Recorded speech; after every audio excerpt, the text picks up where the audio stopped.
Hello, welcome to my first video. I'm Internal Security Agent. Unfortunately, I cannot tell my name according to the classifications and restrictions from the SCP Foundation. The SCP Foundation focuses on securing, containing, and protecting anomalous objects all around the world. For example, they are separated into sites, which the most famous one is Site 19 from the famous game SCP Containment Breach. Site 19 is the biggest SCP containment sites that are placed all around the world.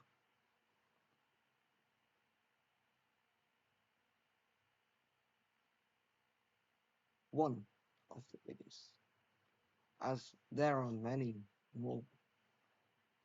The SCP Foundation has many clearance levels to make sure all protocol is followed so that they have lowered the risk of any escaping anomalous objects. We will begin with the lowest, Level 0 clearance. This clearance is given to personnel that do not work within SCP proximity, and they cannot have any access at all or interactions with anomalous objects. If they are caught doing so, they will be terminated on site, unless security officers say otherwise. Level 1 Security Clearance. Unrestricted. This clearance is given to janitorial and any personnel that have to work in proximity of anomalous objects in order to complete their tasks. They get their clearance on a need-to-know basis. They will always be escorted by security personnel to make sure they do not interact with any site operations. They cannot view any documents above level 2 or level 2. They most likely only have access to all level 1 security clearance documents. However, they may not interact with those anomalies unless on a need-to-know basis to perform their tasks.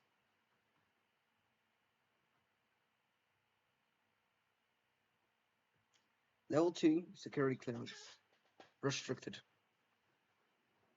This clearance is given to personnel who need access to documents and anomalous objects during their jobs and tasks. This also gives them access to weapons and more on-site places. These include SCP-173, the statue, and SCP-066.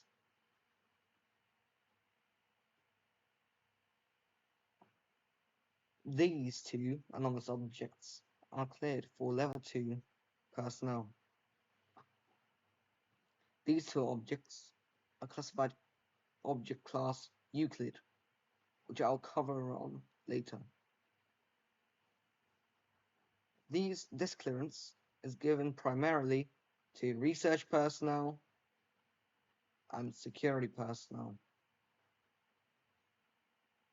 This clearance also gives them access to many documents on site,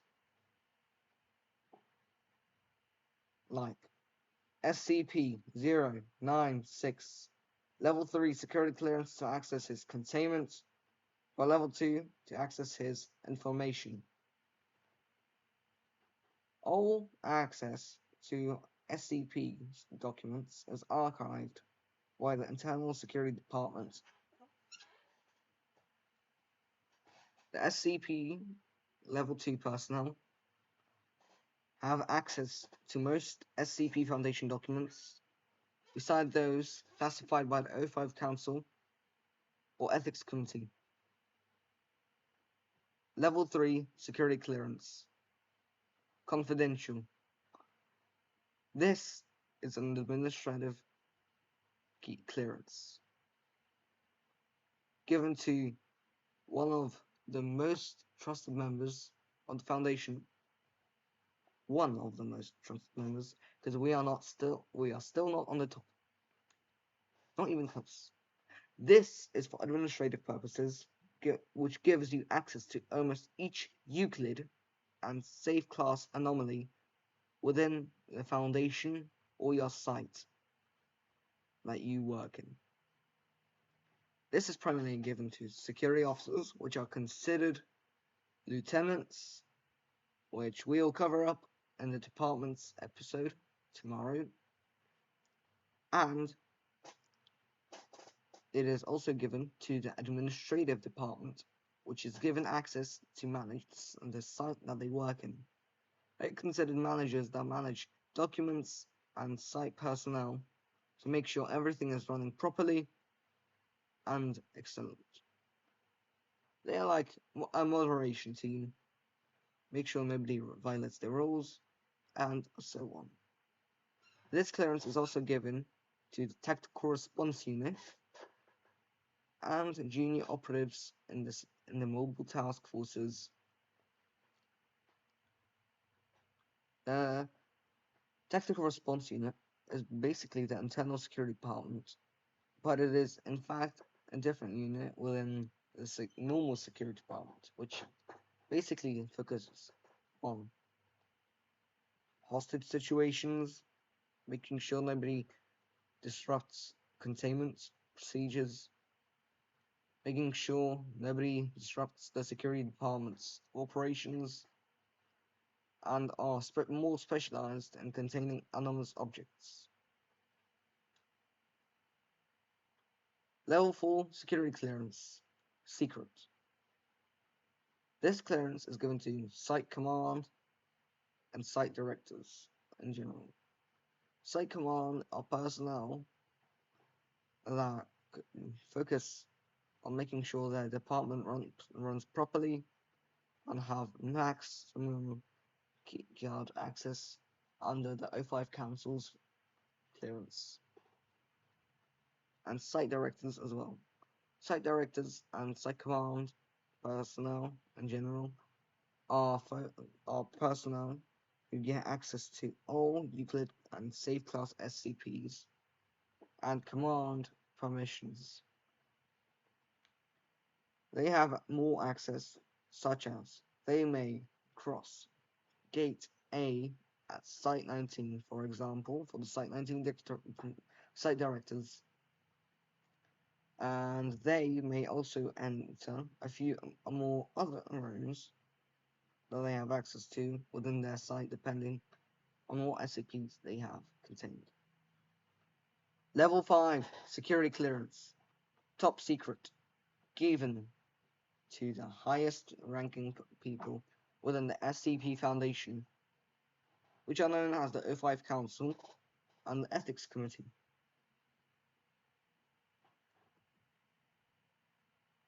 The O5 Council may also give security clearance level 5 to specific personnel, such as mobile task forces like Alpha 1, Epsilon 11, or Beta 7,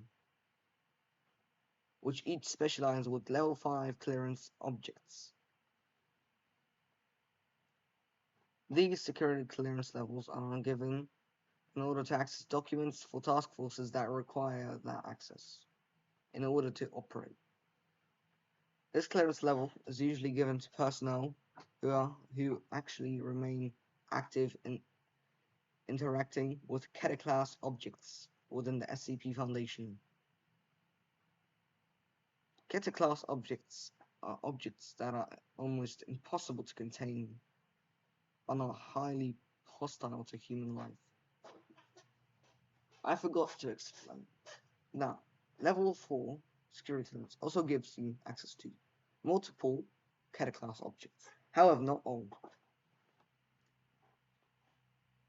Level 5 security clearance gives you access to multiple classified documents to that clearance. O5 Council has level 5 clearance, as they are the main command of the SCP Foundation, consisting of 13 members.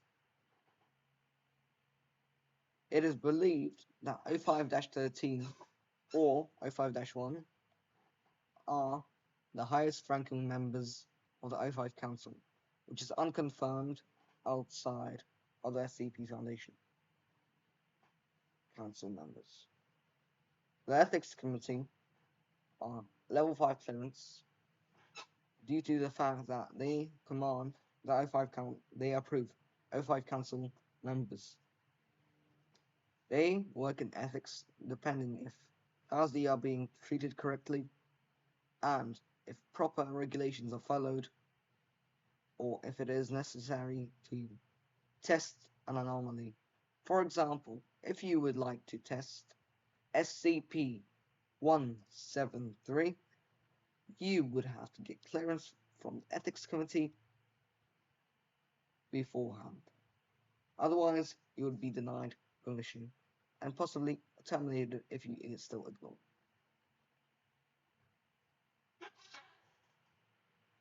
The Ethics Committee have agents specializing in managing the O5 Council sites to make sure all protocols are followed and making sure the internal and security department and the tactical response unit are focusing on their jobs and in managing on-site personnel.